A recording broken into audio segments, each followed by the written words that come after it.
Hola chicos, otra vez. Vamos a empezar ahora. Hemos visto las características del Renacimiento y vamos a ver las características de la lírica del Renacimiento. Y vamos a ver que en este periodo pues, hay una figura importante que es sobre todo Garcilaso de la Vega, porque va a ser quien va a influir en todo lo demás. Vimos en lo que eran las características del Renacimiento la gran influencia que había de la literatura italiana. Y eso se va a ver.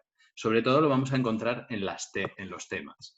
Los temas predilectos y que vamos a encontrar en la literatura, en la lírica del Renacimiento, va a ser el amor platónico, que es el deleite de contemplar aquello que es bello, ¿vale? Por ejemplo, el ver a la amada o contemplar la belleza de la amada va a ser una manera de comunicarse con Dios.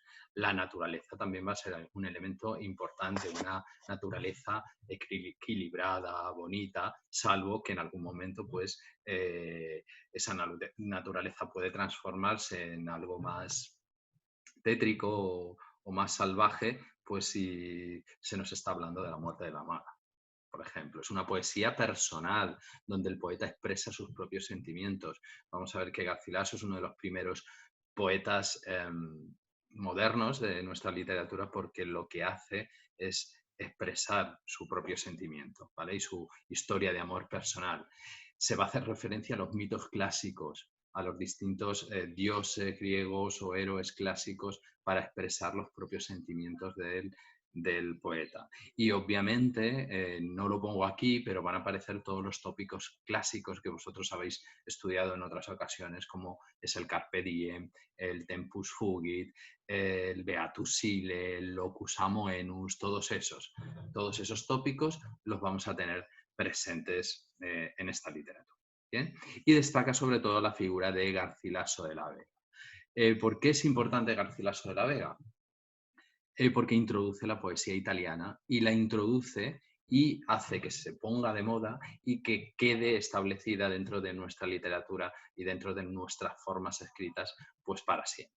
Bien, este intento de incluir el soneto o el endecasílabo que consigue Garcilaso de la Vega, pues lo había intentado antes el Marqués de Santillana, ¿os acordáis que lo estudiamos? Hizo sonetos fechos al itálico modo, pero eso no tuvo ninguna continuación. Además, la manera en los que están hechos pues es una manera un poco tosca todavía y en nuestra lengua pues no llegan a cuajar. Pero cuaja definitivamente con Garcilaso de la Vega. ¿Cómo se llega a ese momento? Pues Garcilaso de la Vega, junto con su amigo Juan Boscán, también es un autor importante del Renacimiento, lo que hacen está en una reunión con el embajador Navajero, un embajador italiano, y les dice este embajador que por qué ellos no introducen en la literatura española pues lo que estaba de moda en ese momento en Italia, que era el soneto o los temas que hemos hablado anteriormente sobre el amor platónico, la naturaleza, tal.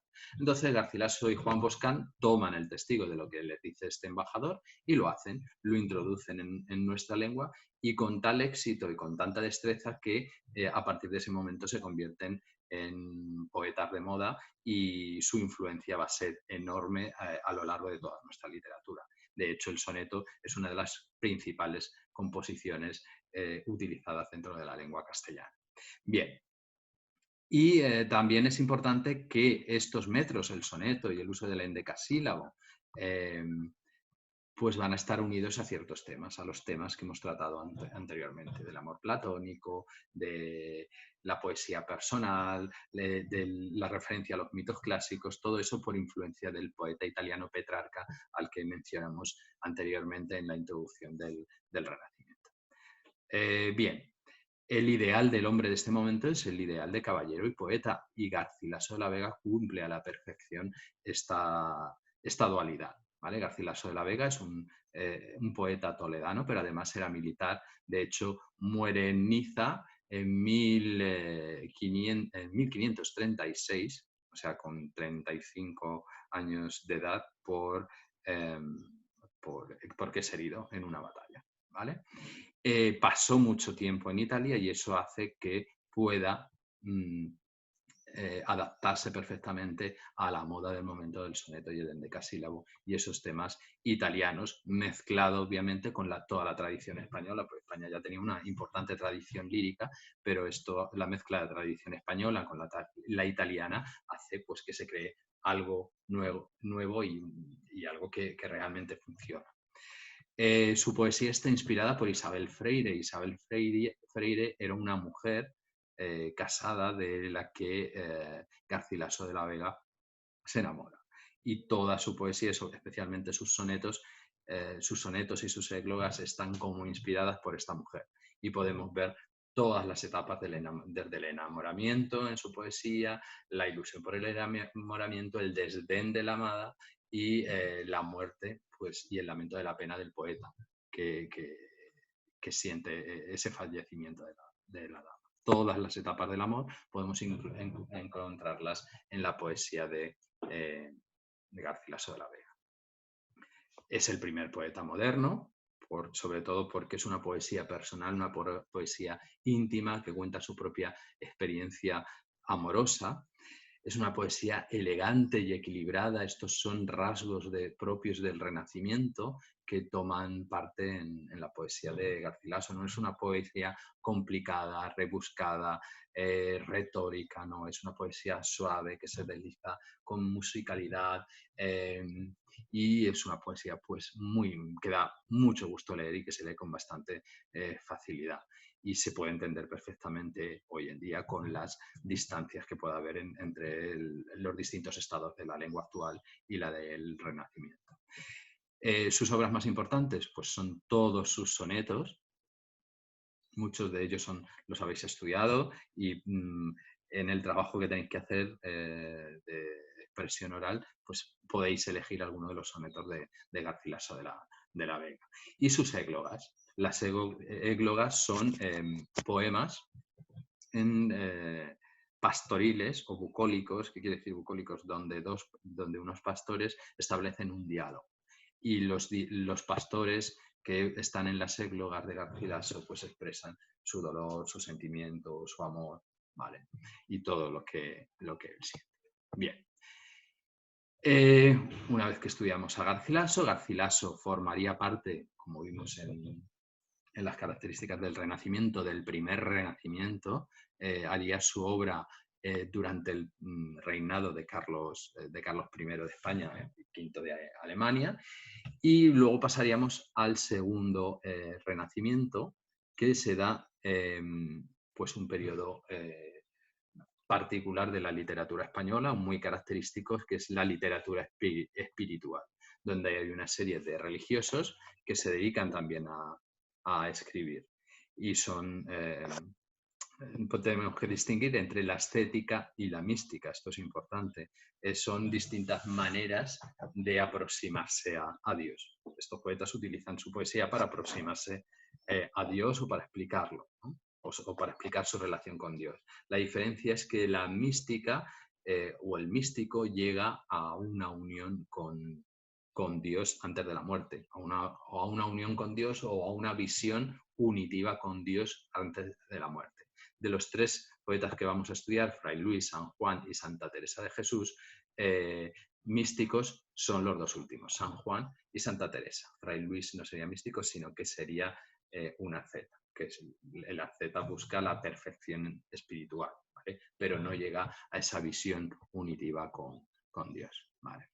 Fray Luis de León es un gran humanista, es un traductor impresionante, domina un montón de lenguas clásicas, el griego, el latín, ¿vale? Y traduce, sobre todo tiene una gran labor como traductor.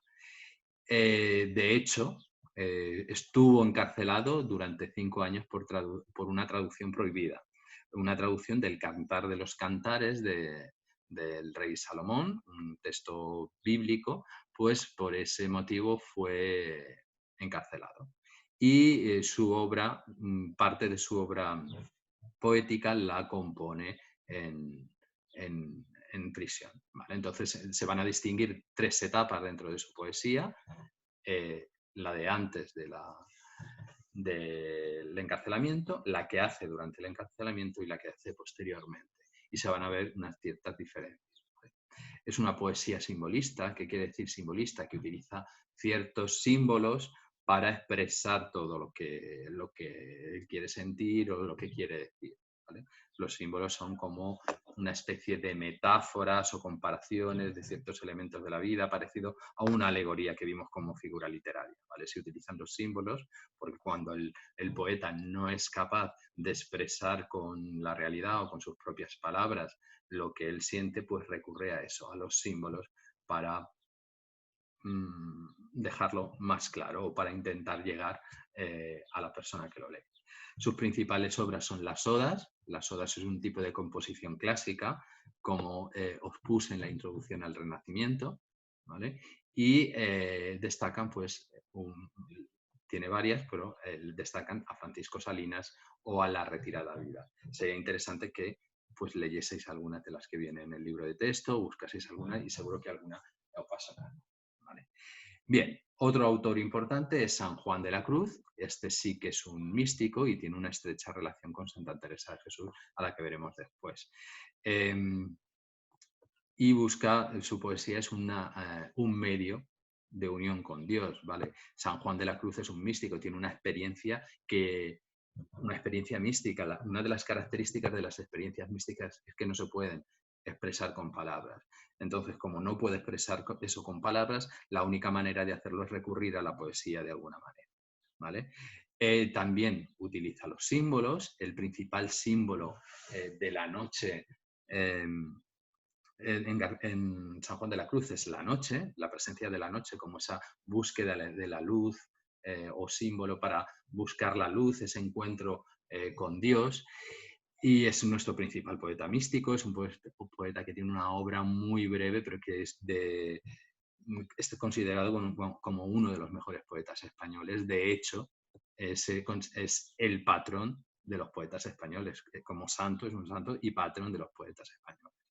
Destacan obras suyas como Cántico Espiritual, Noche Oscura del Alma y Llama de Amor Viva. Tanto en Fray Luis como en San Juan podemos encontrar la clara influencia de Garcilaso de la Vega. Van a utilizar un tipo de composición, ambos, como la lira. Sí, la lira que es una mezcla de endecasílabos y heptasílabos, como habéis estudiado en otros momentos. Y más cosas. Vale, en San Juan es importante que todos sus poemas están puestos, o la mayoría de sus poemas están puestos en la voz de una mujer. Su protagonista, la protagonista de los poemas es una mujer y es una voz femenina y suele ir en busca del amado. El amado se sobreentiende que es Dios. Se puede decir que es una poesía que da la vuelta, una poesía religiosa, pero que utiliza los cánones de la poesía amorosa, porque según algunos autores, lo más parecido a la relación o al encuentro del hombre con Dios sería, o a la experiencia mística sería el encuentro amoroso entre un hombre y una mujer. ¿Vale? Bien, eso en cuanto a San Juan de la Cruz. Pasamos a hablar de Santa Teresa de Jesús. Santa Teresa de Jesús tiene una vida apasionante. Es una mujer que actúa con una gran libertad y que tuvo una gran importancia en su momento. Creó un montón de monasterios y una nueva orden religiosa que se llamaba las Carmelitas Descalzas, tanto por Castilla como por Andalucía. Y bueno, tuvo que enfrentarse pues a los hombres en su momento, ¿vale? Y que sea monja no quiere decir que fuese una mujer mojigata ni nada por el estilo, pero posiblemente en aquel periodo histórico la única manera en la que una mujer podía actuar con libertad sin depender de un hombre era ser monja, porque las mujeres estaban destinadas o a ser madres, a depender de las órdenes de los padres, a las órdenes del marido cuando se casaban. Santa Teresa, pues, según sabemos algunas anécdotas de su infancia, pues tenía una gran imaginación, leía mucho y pues eso, intentó llevar una vida pues distinta o que no era la recomendable para las mujeres de aquel periodo. Toda su vida la contó en su obra en prosa. Tiene distintas obras, cartas,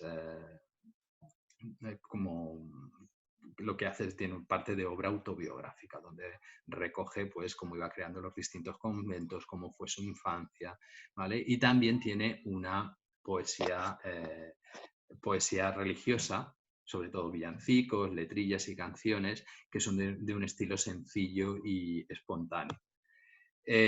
Como poeta a lo mejor tiene menos importancia, pero tiene algunos poetas suyos que son muy conocidos, como por ejemplo ese de Vivo sin vivir en mí, tan alta vida espero, que muero porque no muero. Es una poesía que se utiliza para explicar siempre lo que son las paradojas. Santa Teresa también es mística.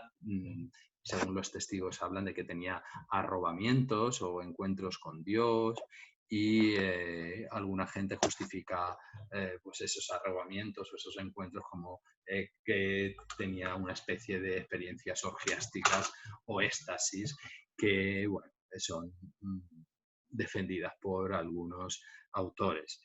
Tanto Santa Teresa como Fray Luis, San Juan y Santa Teresa se tuvieron que enfrentar a las convenciones de su época. San Juan, como Fray Luis de León, también fue encarcelado, ¿vale? Por intentar renovar o enfrentarse a los poderes religiosos del momento. Santa Teresa no fue encarcelada, pero estuvo sometida a varios juicios. O sea, eran rebeldes dentro de lo que era la religiosidad del momento. Eran una serie de rebeldes y tuvieron muchos enemigos y tuvieron que enfrentarse con bastante firmeza a todos los obstáculos que se les ponían.